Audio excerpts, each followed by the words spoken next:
Palavra da Verdade, com Hernandes Dias Lopes. Irmãos amados, então nós vamos abrir a palavra de Deus em Mateus capítulo 24. Mateus capítulo 24. Vamos ler até o verso 44. É um texto longo, mas é o sermão profético de Jesus Cristo, tratando de uma das doutrinas mais benditas e gloriosas da Bíblia, que é a segunda vinda de Cristo. Com a Bíblia aberta, acompanhe, por favor, a leitura que farei. Tendo Jesus saído do templo, ia se retirando, quando se aproximaram dele os seus discípulos para lhe mostrar as construções do templo. Ele, porém, lhes disse: não vedes tudo isto? Em verdade vos digo que não ficará aqui pedra sobre pedra que não seja derribada. No Monte das Oliveiras achava-se Jesus assentado, quando se aproximaram dele os discípulos, em particular, e lhe pediram: dize-nos quando sucederão estas coisas, e que sinal haverá da tua vinda e da consumação do século.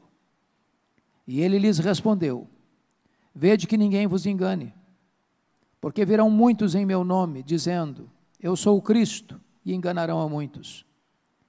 E certamente ouvireis falar de guerras e rumores de guerras. Vede, não vos assusteis, porque é necessário assim acontecer, mas ainda não é o fim. Porquanto se levantará nação contra nação, reino contra reino, e haverá fomes e terremotos em vários lugares. Porém, tudo isso é o princípio das dores. Então sereis atribulados e vos matarão, sereis odiados de todas as nações por causa do meu nome. Nesse tempo muitos hão de se escandalizar, trair e odiar uns aos outros. Levantar-se-ão muitos falsos profetas e enganarão a muitos. E por se multiplicar a iniquidade, o amor se esfriará de quase todos. Aquele, porém, que perseverar até o fim, esse será salvo. E será pregado este evangelho do reino por todo o mundo, para testemunho a todas as nações, então virá o fim. Quando, pois, virdes o abominável da desolação de que falou o profeta Daniel no lugar santo, quem lê entenda, então os que estiverem na Judeia fujam para os montes. Quem estiver sobre o eirado não desça a tirar de casa alguma coisa. E quem estiver no campo, não volte atrás para buscar a sua capa. Ai das que estiverem grávidas e das que amamentarem naqueles dias. Orai para que a vossa fuga não se dê no inverno, nem no sábado. Porque nesse tempo haverá grande tribulação, como desde o princípio do mundo até agora não tem havido, nem jamais haverá. Não tivessem aqueles dias sido abreviados, ninguém seria salvo. Mas por causa dos escolhidos, tais dias serão abreviados. Então, se alguém vos disser: eis aqui o Cristo, ou ei-lo ali, não acrediteis, porque surgirão falsos cristos e falsos profetas, operando grandes sinais e prodígios para enganar, se possível, os próprios eleitos. Vede que vos tenho predito. Portanto, se vos disserem: eis que ele está no deserto, não saiais, ou ele no interior da casa, não acrediteis, porque assim como o relâmpago sai do oriente e se mostra até no ocidente, assim há de ser a vinda do Filho do Homem. Onde estiver o cadáver, aí se ajuntam, ou se ajuntarão os abutres. Logo em seguida, a tribulação daqueles dias, o sol escurecerá, a lua não dará sua claridade, as estrelas cairão do firmamento, e os poderes dos céus serão abalados. Então aparecerá no céu o sinal do Filho do Homem. Todos os povos da terra se lamentarão e verão o Filho do Homem vindo sobre as nuvens do céu, com poder e muita glória. E ele enviará os seus anjos com grande clangor de trombeta, os quais reunirão os seus escolhidos dos quatro ventos, de uma a outra extremidade dos céus. Aprendei, pois, a parábola da figueira.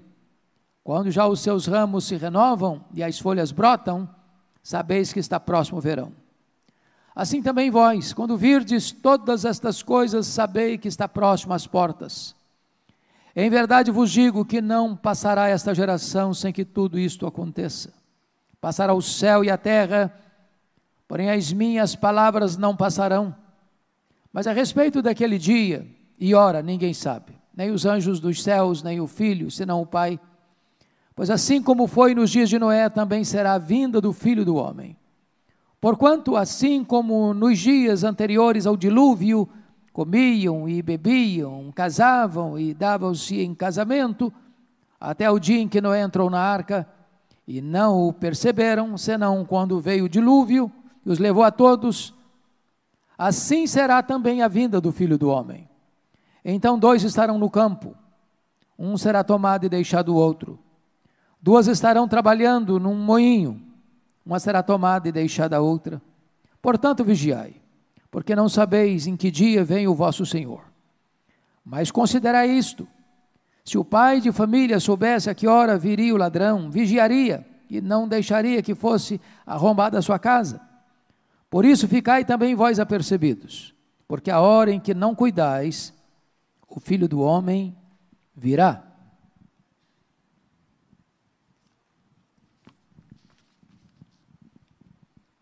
Pois bem, irmãos, eu gostaria de pensar um pouco com vocês sobre esta magna doutrina, a segunda vinda de Cristo. A segunda vinda de Cristo pode ser considerada a acrópole da esperança cristã. O ponto culminante da fé cristã. A expectativa mais bendita da Igreja de Cristo. Para vocês terem uma ideia, a primeira vinda de Cristo, nós temos em torno de 300 profecias específicas nas Escrituras. Mas sobre a segunda vinda nós temos 2.400 profecias. Há muito mais profecias sobre a segunda vinda do que sobre a primeira vinda. Portanto, esta é uma verdade magna que tem sustentado a igreja nos tempos difíceis, encorajado a igreja nos tempos de escuridão, fortalecida a igreja em tempos de prova. E eu queria então olhar para esse texto e tirar daqui algumas lições. É claro que esse texto é tão rico, é tão amplo, é tão profundo, que seria uma pretensão tosca querer esgotá-lo em apenas uma hora. Nós queremos apenas trazer alguns lampejos para os irmãos. O texto começa com a admiração dos discípulos, que acabaram de sair do templo, quando se retiravam e se aproximaram de Jesus, para mostrar para ele as construções. Se você ler em João capítulo 2, João capítulo 2,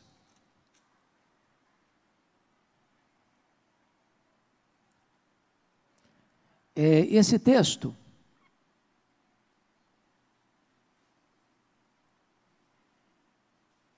João capítulo 2, versículo 20. Esse templo foi construído em 46 anos. Então vamos entender o que era esse templo aqui.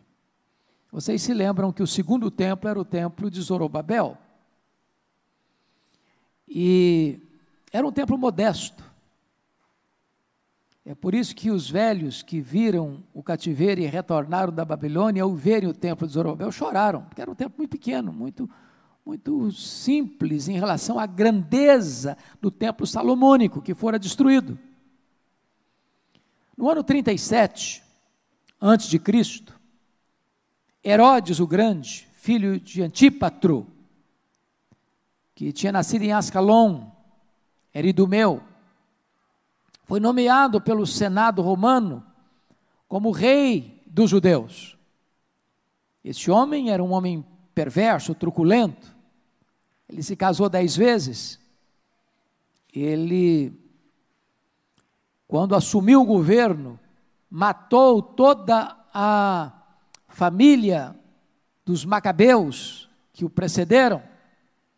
Ele mandou matar 45 membros do Sinédrio logo que assumiu o governo. Ele mandou matar os parentes da sua chamada predileta esposa, Mariana, porque era da nobreza. Mandou matar o seu cunhado, mandou matar a sua sogra, mandou matar a própria Mariana, que ele dizia amar. Mandou matar seus filhos, que estudaram em Roma. Mas esse homem era um grande construtor. Ele construiu e embelezou o templo de Zorobabel. Na verdade, quando ele morreu, o templo não estava concluído ainda, porque demorou-se 46 anos.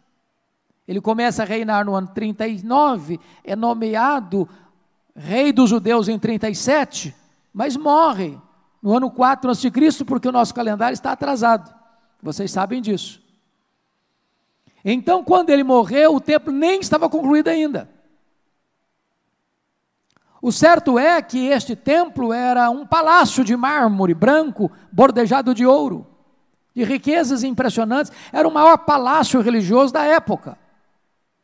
Então, os discípulos que eram galileus, diríamos nós, numa região mais rural, mais campesina, que viveram e cresceram ao redor do lago da Galileia, sempre que iam a Jerusalém, ficavam impressionados com a grandeza, com a beleza, com a magnificência desse edifício.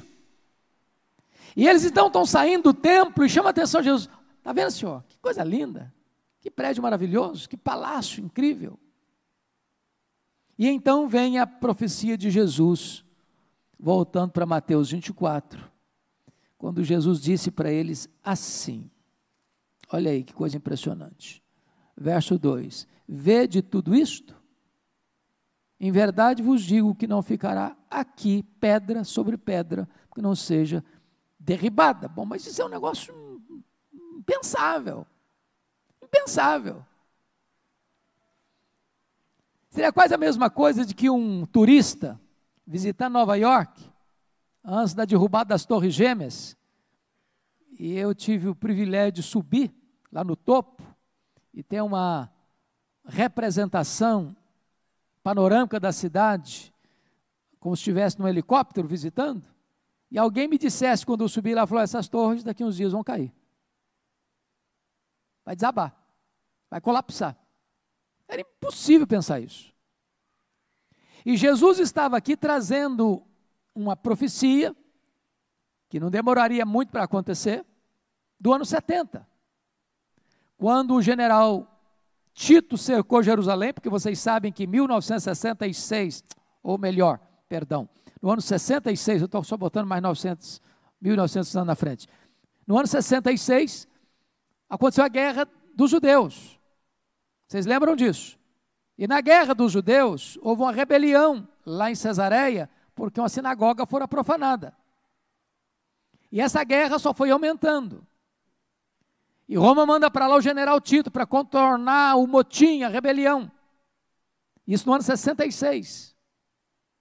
Ano 68, Nero comete suicídio.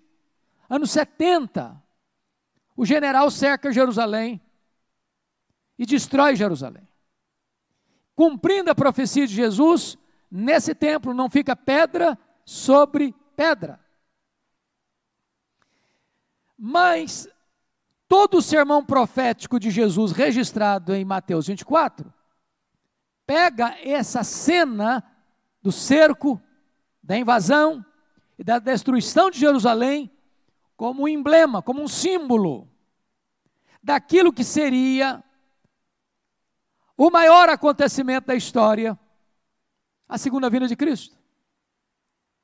Aquele juízo parcial que veio sobre Jerusalém no ano 70, era apenas um emblema, um símbolo daquilo que haveria de acontecer na segunda e gloriosa vinda do Senhor Jesus Cristo. Bom, então, o que você nota em seguida, no versículo 3, é que diante da profecia de Jesus, de que não ficaria pedra sobre pedra, os discípulos se aproximam no Monte das Oliveiras. Por que o Monte das Oliveiras? Jerusalém é uma cidade de montes. Monte das Oliveiras, Monte Moriá, Monte Sião. A entrada de Jerusalém, subindo pelo deserto, você vai chegar no topo, que é o Monte das Oliveiras. Você está descendo no nível mais baixo do planeta, que é a região lá de Jericó, perto do Mar Morto, 400 metros abaixo do nível do mar, para 800 metros acima do nível do mar. É subir. Quando você chega, aqui é o Monte das Oliveiras. Então a melhor visão para o templo era o Monte das Oliveiras. E aí Jesus vai dizer para eles o seguinte, e eles vão perguntar para Jesus o seguinte: dize-nos quando sucederão estas coisas. Que coisas? Que coisas? A destruição do templo, a destruição de Jerusalém. E a segunda pergunta: e que sinal haverá da tua vinda e da consumação do século? Então eu estou perguntando três coisas. Quando sucederá isso, a invasão de Jerusalém, com a destruição do templo? Que sinal haverá da tua vinda? E eles engatam a consumação do século, que é concomitante. Se você é amilenista, é concomitante com a segunda vinda de Cristo. Bom, então a partir de agora eu gostaria de olhar com vocês os sinais da segunda vinda. Primeiramente vamos ver aquilo que nós chamamos de sinais da graça. Versículo 14, olha comigo aí. E será pregado este evangelho do reino por todo o mundo, para testemunha a todas as nações, e então virá o fim. Então, a primeira coisa que Jesus mostra como sinal é que o evangelho do reino será pregado. Em que lugar? Por todo o mundo. Para testemunha a quem? A todas as nações. E o que vai acontecer? Então virá o fim. Então, se você notar, Atos 1:8, Jesus dá o esboço missionário da igreja. E sereis minhas testemunhas, tanto em Jerusalém, como em toda a Judeia, Samaria, até os confins da terra.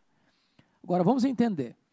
Jesus não está dizendo que cada pessoa, de cada etnia, vai ouvir o evangelho.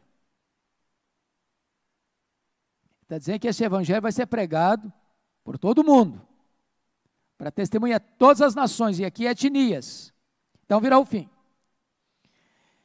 Irmãos amados, nós já tivemos muitas campanhas de expansão do evangelho, de Constantino a Carlos Magno, de Carlos Magno a Lutero, de Lutero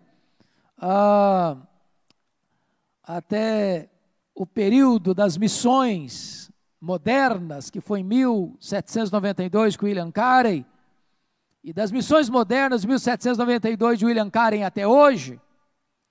Mas eu penso que Deus nos deu nessa geração a ferramenta mais poderosa para o cumprimento dessa profecia, que é o advento da internet. O advento da internet.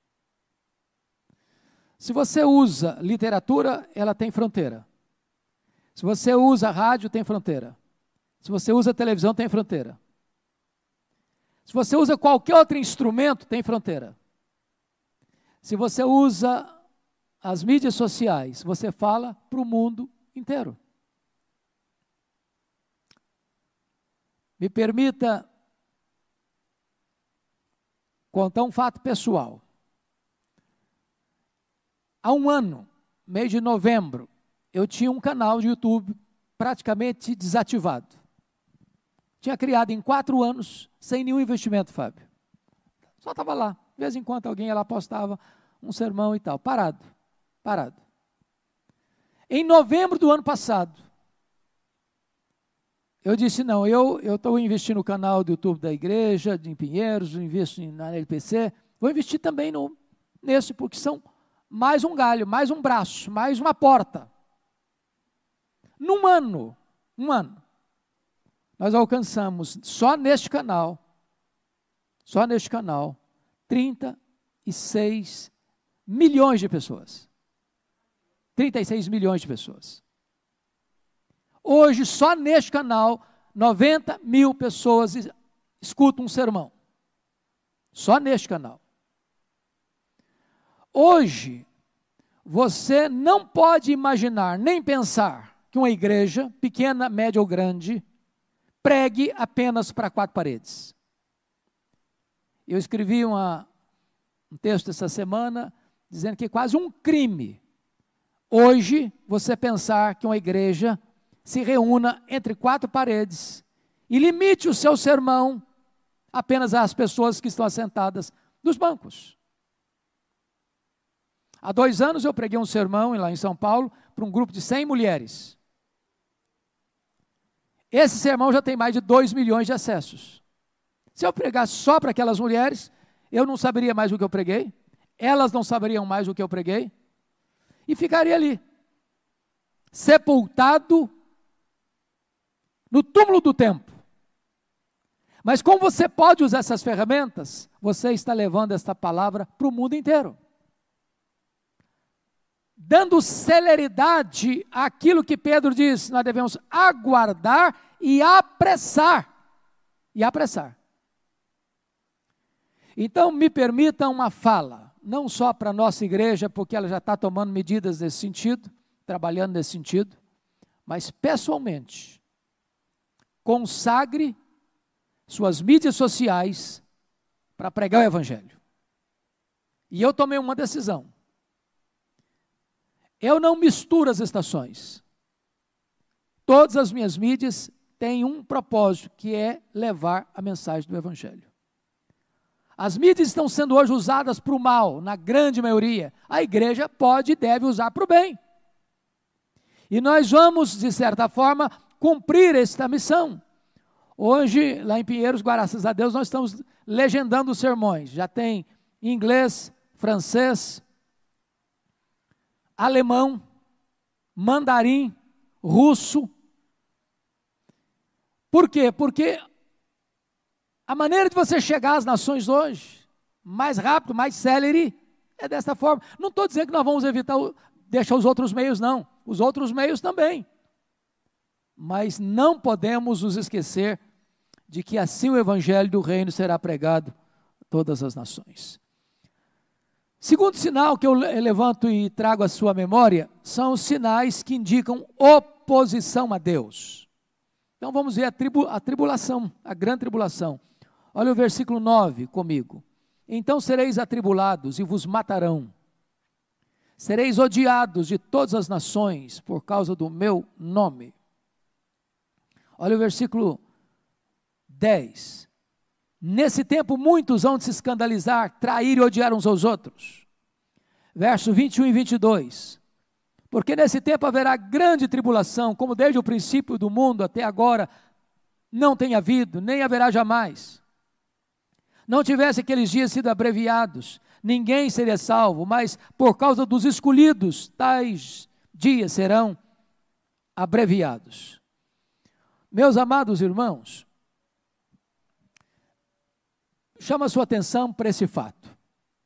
A Bíblia fala de 4 fatos que são concomitantes, que é a grande tribulação, a apostasia, a manifestação do homem da iniquidade e o pouco tempo de Satanás. Esses 4 fatos ocorrem ao mesmo tempo. E esses 4 fatos marcam esta oposição do mundo à igreja.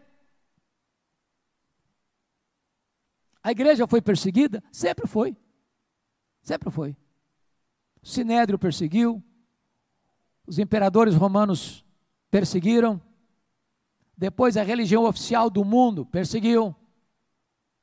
Hoje, a igreja tem sido perseguida pelos governos totalitários, pelo nazismo, pelo comunismo, pelo islamismo, pelas religiões extremistas.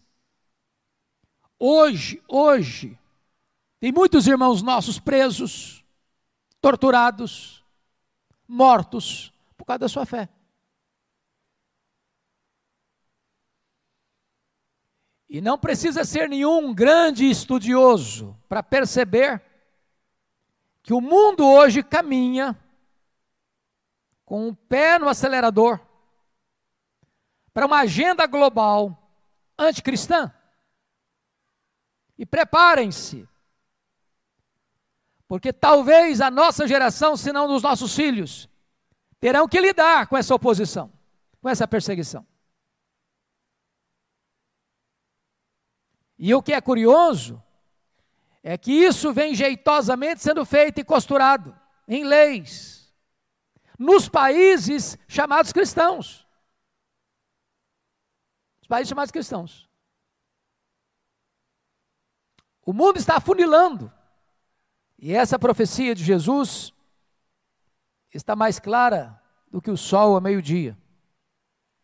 Segundo sinal de oposição é a apostasia. Olha comigo os versos 4. Quando perguntaram quais sinais, ele disse: vede que ninguém vos engane. Verso 5. Porque virão muitos em meu nome, dizendo eu sou o Cristo, enganarão a muitos. Verso 23 a 26. Então se alguém vos disser, eis aqui o Cristo, ou ei-lo ali, não acrediteis, porque surgirão falsos cristos, falsos profetas, operando os grandes sinais e prodígios para enganar, se possível, os próprios eleitos. Vede que vos tenho predito, portanto, se vos disserem, eis que ele está no deserto, não saiais, eis que ele está no interior da casa, não acrediteis. Em outras palavras, irmãos, Jesus está tratando aqui desse abandono da fé. Porque vão surgir falsos cristos, falsos profetas, falsos mestres, falsos apóstolos, falsas igrejas, falsos crentes, falso cristianismo, falsa esperança. Não é preciso ser também um grande entendedor para olhar para a janela e ver que isso é uma realidade hoje.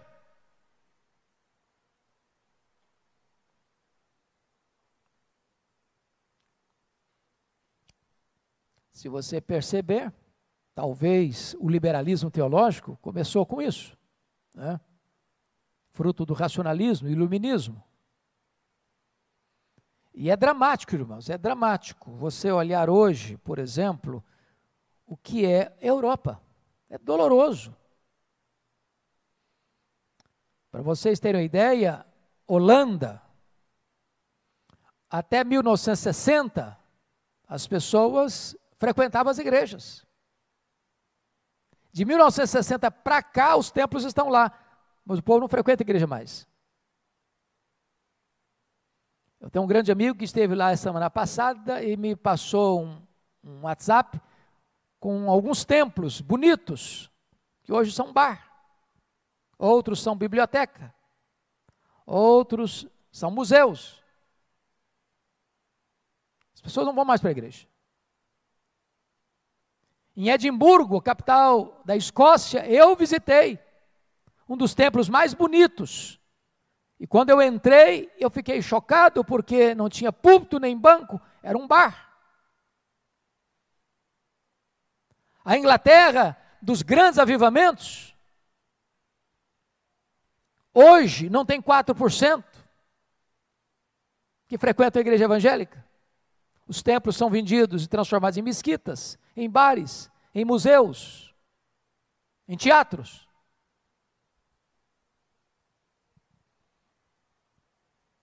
Ao mesmo tempo que o liberalismo devastou as grandes denominações históricas, e todas elas estão perdendo membros hoje, todas as grandes denominações históricas estão perdendo membros, todas, sem exceção. O que é triste é que até aquelas denominações ortodoxas estão começando a ceder, Nos concílios, hoje já se discute sobre se casa ou não casa os de relação homoafetiva. Aquilo que para você não é nem discutível, você não leva nem, não quer nem, não vou discutir isso aqui, não dá para discutir, a Bíblia está clara, não, já estão discutindo. Já estão discutindo porque já estão abrindo uma fresta, abrindo uma possibilidade. Próximo passo é dizer, não, a Bíblia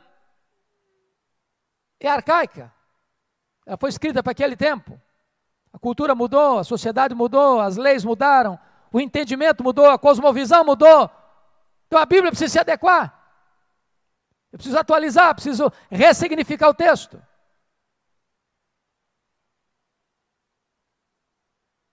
A apostasia está aí. Seja no liberalismo, seja no misticismo, seja no sincretismo, seja no secularismo. Mas tem um terceiro sinal que Jesus deixa claro, que é a depravação moral. Olha aí comigo o versículo 12. E por se multiplicar a iniquidade, o amor se esfriará de quase todos. Quem tem dúvida que a iniquidade está se multiplicando hoje? Quem acha que a sociedade está melhorando, moralmente falando, espiritualmente falando? É um escândalo hoje você pegar, por exemplo, o produto da televisão brasileira, ou os filmes, ou os seriados, ou os Netflix da vida.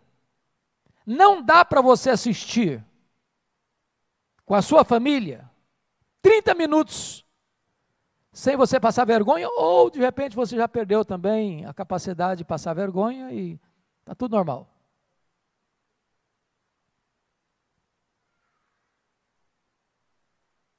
A sociedade está hoje pelo avesso. O certo é errado, o errado é o certo. Onde você pode imaginar que hoje, para preencher um formulário do seu filho estudar na escola, não tem mais pai e mãe? Falar em pai e mãe é um discurso agressivo, quase que discurso de ódio. Não se celebra mais Dia dos Pais, Dia das Mães. Isso é um palavrão. Isso é uma afronta à sociedade.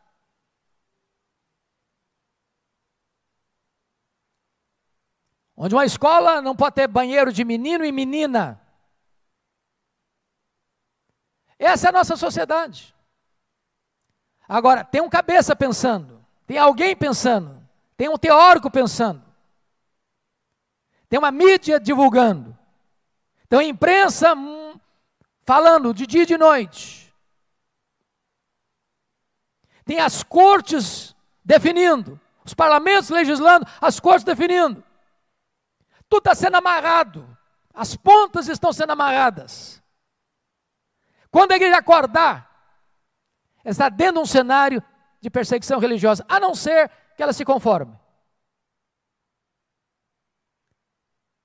Irmãos, isso não é ser profeta, não, isso é apenas fazer uma leitura da realidade. Está acontecendo hoje, não é que vai acontecer daqui a 50 anos, não, é o que está acontecendo hoje. E Jesus já deixou isso claro para nós.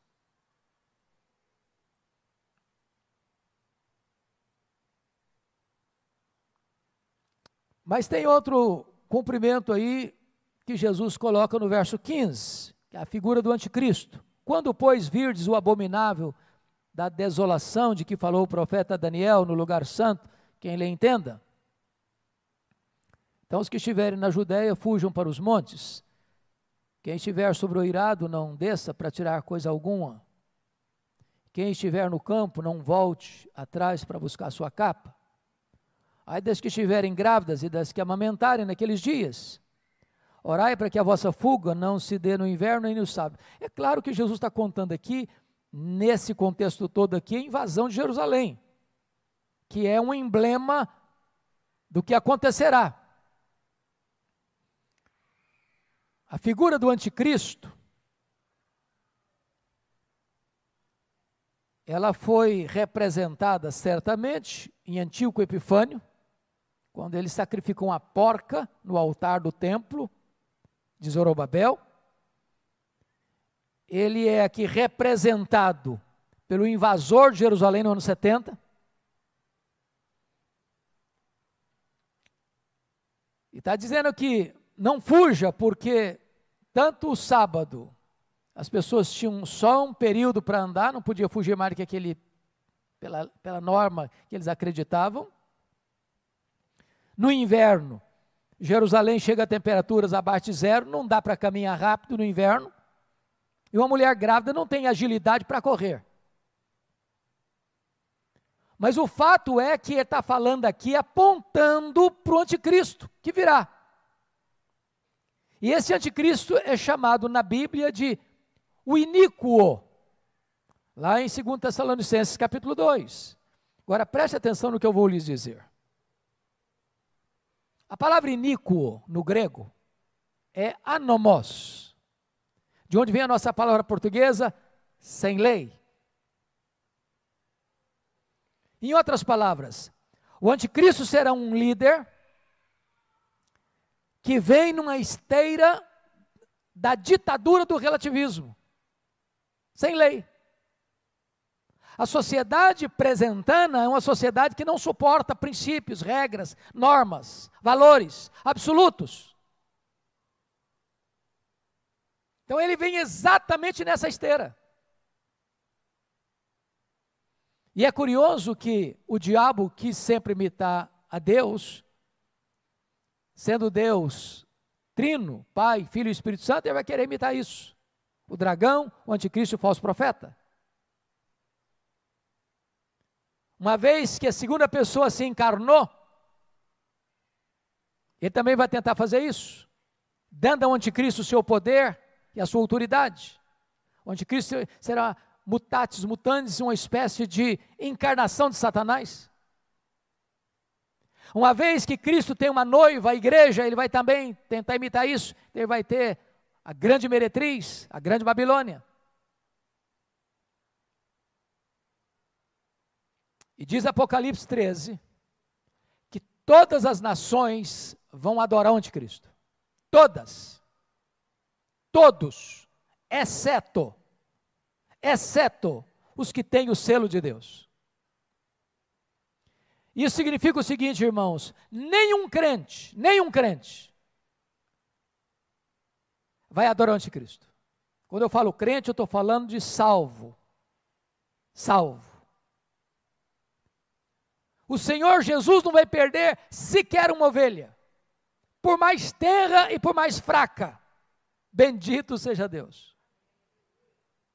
A nossa segurança está garantida, absolutamente garantida. Mas agora vamos ver em terceiro lugar os sinais que tratam do juízo divino. Primeiramente as guerras, olha aí versículos 6 e 7. E certamente ouvireis falar de guerras e rumores de guerras, vede, não vos assusteis, porque é necessário que assim acontecer, mas ainda não é o fim. Porquanto se levantará nação contra nação, reino contra reino, e haverá fomes, terremotos em vários lugares. Vamos pensar nas guerras. Bom, o século passado foi o único século da história que viu duas guerras mundiais. 1914 a 1918. 30 milhões de pessoas mortas. 1939 e 1945, 60 milhões de pessoas mortas. Mao Tse Tung na China matou mais de 60 milhões de pessoas. Nós tivemos só no século passado mais de 200 milhões de pessoas mortas. E o mundo hoje é um barril de pólvora. Você sabe que o mundo fala de paz, mas investe dinheiro na guerra. Mais de 50% dos cientistas hoje estão trabalhando na área de armas de destruição. O que se gasta hoje com armas de destruição daria para resolver o problema social do mundo.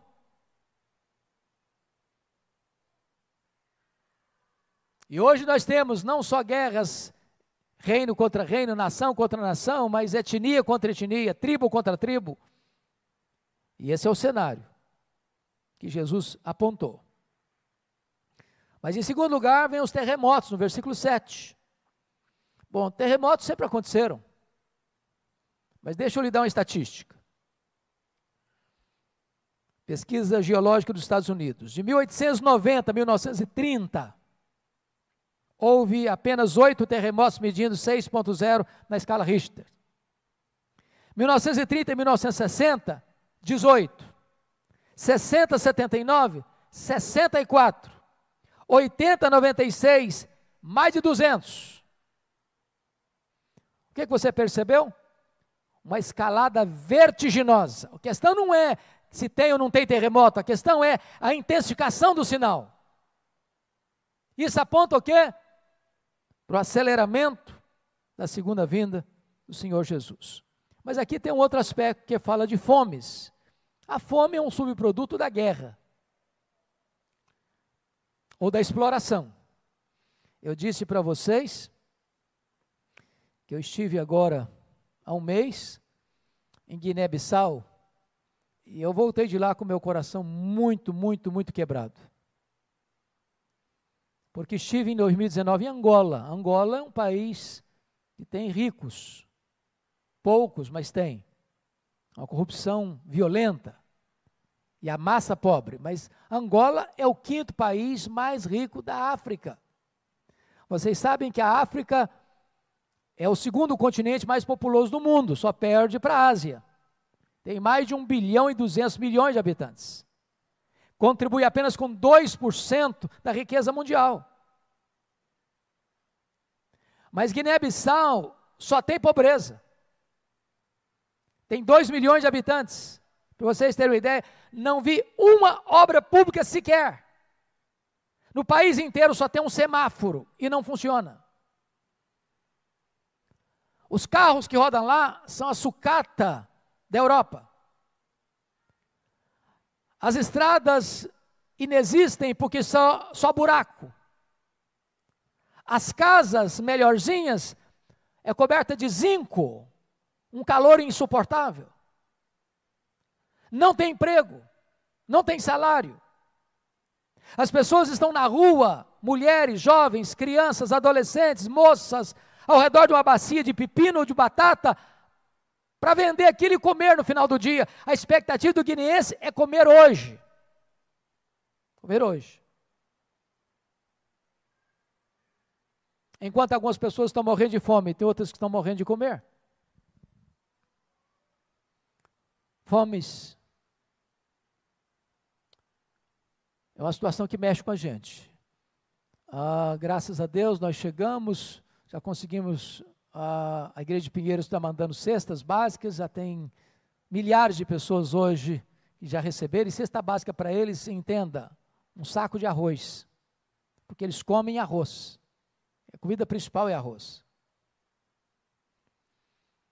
Estamos mandando agora, com a graça de Deus, conseguir os recursos, 30 mil cada dia, especial que escrevemos para lá, está sendo mandado agora em janeiro, se Deus quiser.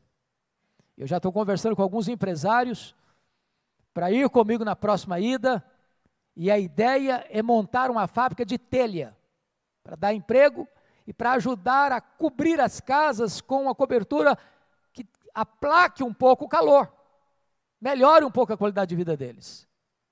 E já tem um irmão, o presbítero Júnior, é um grande empresário presbiteriano, e ele me disse: pastor, eu topo ir. Já estou pensando na questão de como implementar lá essa fábrica de telhas. O Brasil tem uma dívida, irmãos, enorme, enorme, com Angola, com Guiné-Bissau, com Moçambique, porque os braços que construíram essa nação no começo eram os braços dos escravos que vieram de lá. Nós temos uma responsabilidade não só social, nós temos uma responsabilidade espiritual. Por quê? Vou lhes dizer isso, está no meu coração. Às vezes, nós estamos mandando missionários para países que as portas estão fechadas. E o cara fica lá 10 anos, não pode falar de Jesus abertamente, não pode carregar a Bíblia no meio da rua.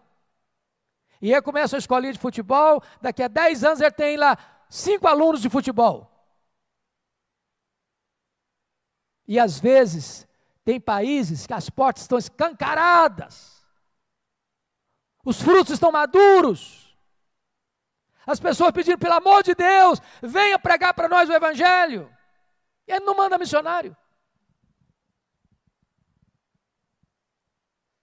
Peter Wagner, eu não concordo com tudo que ele fala, mas nesse ponto eu concordo.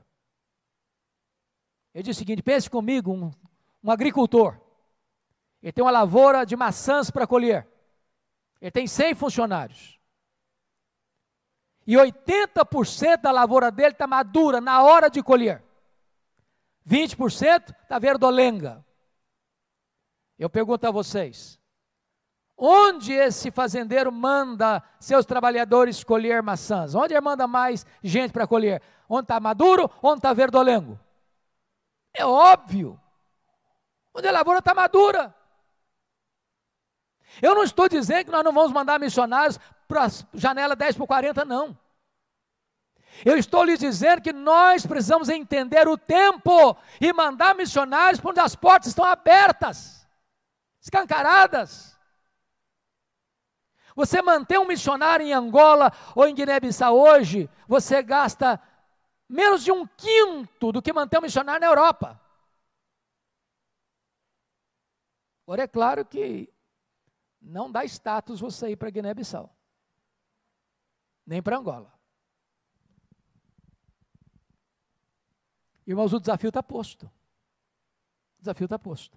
Porque se nós não aproveitarmos as portas abertas agora, vou lhes dizer uma coisa: o islamismo está descendo com força do Saara. Daqui a pouquinho, a porta está fechada. A porta está fechada. Mas o texto lá de Lucas 21, versículo 11, diz que também Jesus disse que haveria epidemias. A história sempre foi assolada por epidemias, né? Peste negra na Europa, a febre espanhola no começo do século XX, e agora, 2020, a pandemia. Essa com a característica que ela é universal, abrangente. Não foi tão avassaladora do ponto de vista de mortes, em comparação com as outras, mas mais ampla, abalando as estruturas do poder econômico, do poder científico, do poder político. Alguém pergunta, pastor, tem alguma coisa a ver com a segunda vinda? Tem, no sentido de que Jesus previu, estabeleceu no Sermão do Monte, que a sua segunda vinda seria precedida também por epidemias. Eu não sei quantas mais virão, mas todas que vêm são um alerta. É uma trombeta que está soando.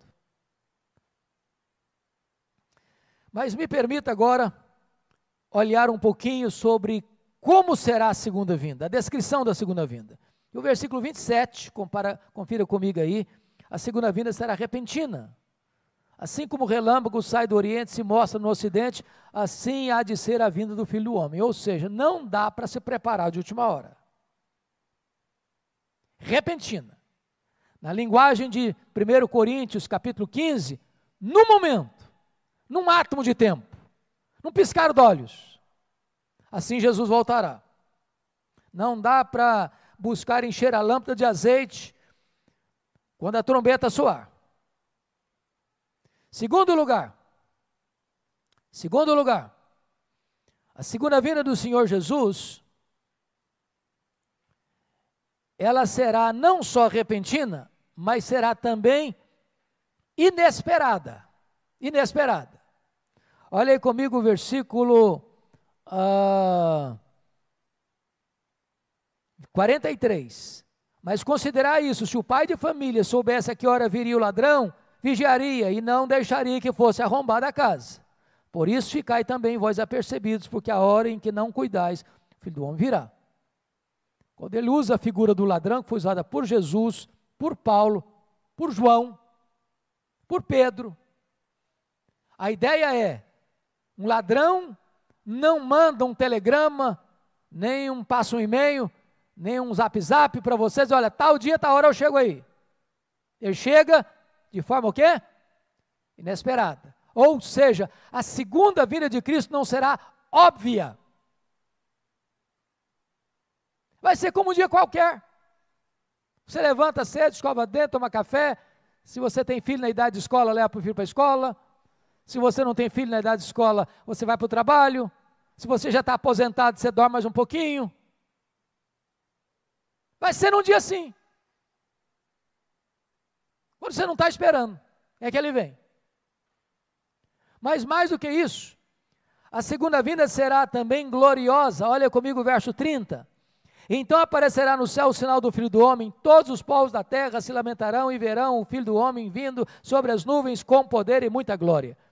Basicamente, há um contraste entre a primeira e a segunda. Na primeira ele veio de forma humilde, nasceu de uma virgem, foi deitado numa manjedoura, cresceu numa carpintaria, morreu numa cruz, precisou de um túmulo emprestado para ser sepultado, mas na segunda vinda ele virá em glória, em majestade, em poder.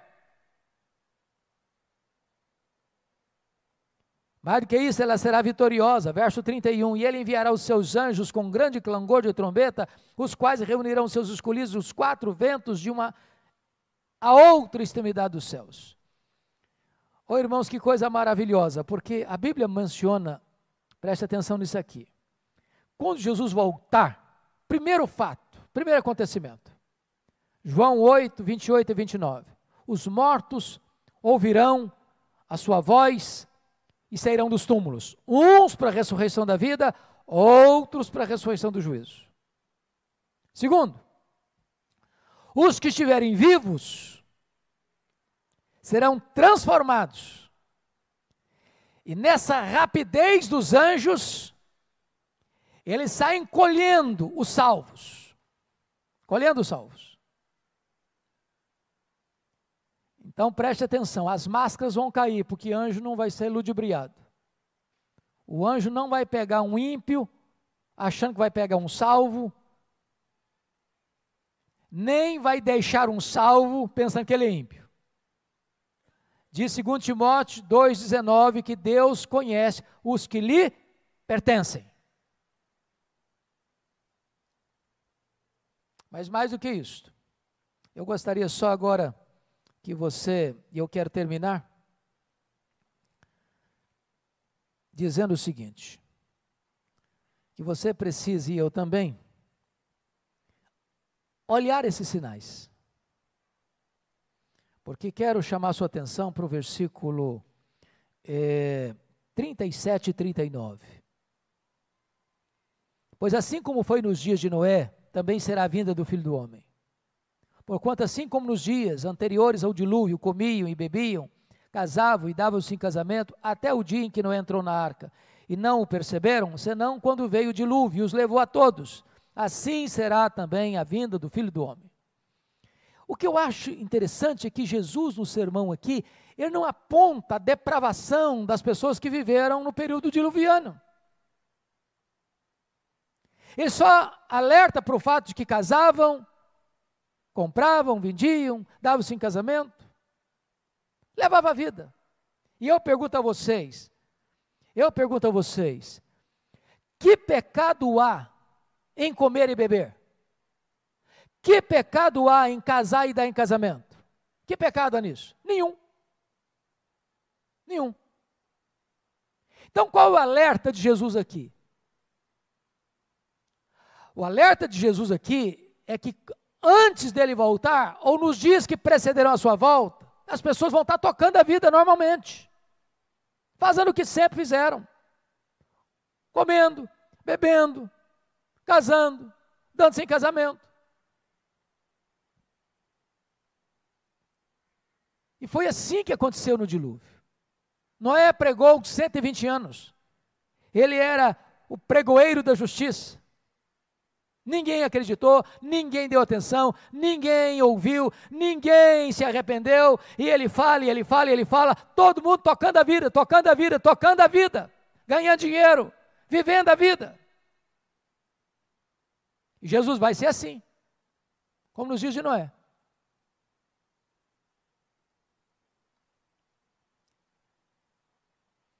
E quando ele vier, um será tomado e outro deixado. Seja no campo, seja no moinho, tomado para a glória, deixado para o juízo. Aí não tem mais jeito. Então, eu queria que você ficasse em pé e nós vamos encerrar. Lendo, por gentileza, o verso 44. Em voz bem alta. Vamos ler juntos? Por isso, ficai também vós apercebidos, porque a hora em que não cuidais, o Filho do Homem virá. Meus amados, que Deus nos desperte o coração, para vivermos atentos, vigilantes, aguardando e apressando o dia da vinda do Senhor. Perguntaram um dia para João Wesley, o que você gostaria de estar fazendo quando Jesus voltar?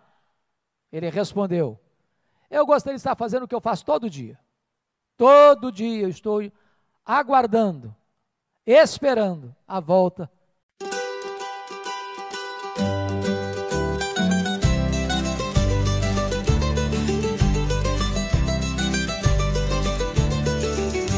Cos'è questo amore che sento? È così strano che non ci credo.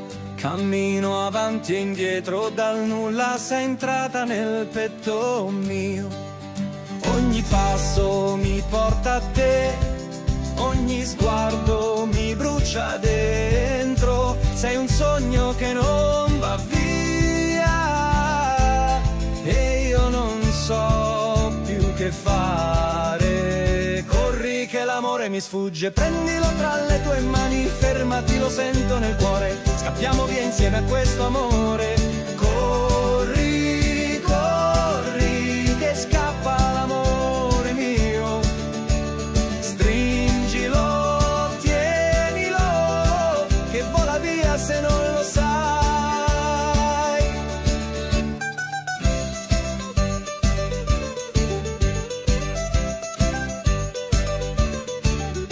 Cos'è questo fuoco che brucia? Da tempo guardo dentro me stesso. Se questo è amore sincero, allora vieni più vicino a me. Ogni silenzio parla di noi, ogni notte ti sogno ancora. Ma se davvero sei tu, non restare solo un pensiero. Che l'amore mi sfugge, prendilo tra le tue mani, fermati, lo sento nel cuore. Scappiamo via insieme a questo amore. Corri, corri, che scappa l'amore mio. Stringilo, tienilo, che vola via se non lo sai.